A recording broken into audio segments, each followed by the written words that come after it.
Mari kita lihat bagaimana emosi mengawal kewangan anda. Ramai orang ada simpan duit, tapi peliknya hujung bulan tetap licin juga. Gaji baru masuk, bayar komitmen sana sini, ada baki sikit, akhirnya terbelanja. Dan bila sampai hujung bulan, tak ada apa yang tinggal. Sebenarnya, bukan sebab kita tak berusaha simpan. Masalahnya duit itu terlalu mudah untuk dibelanjakan.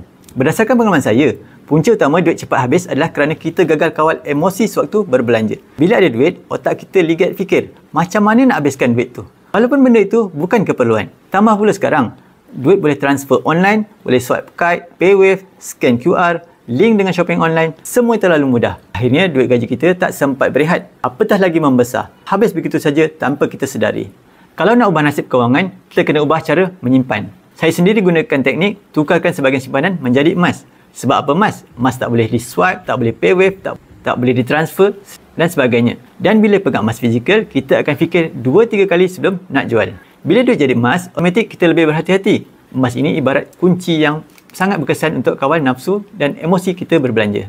Dengan akaun Gap Public Gold, kita boleh menabung emas serendah RM100 saja. Kalau anda nak kunci nafsu berbelanja dan pastikan duit simpanan kekal bernilai, anda boleh mula tabungan emas sekarang.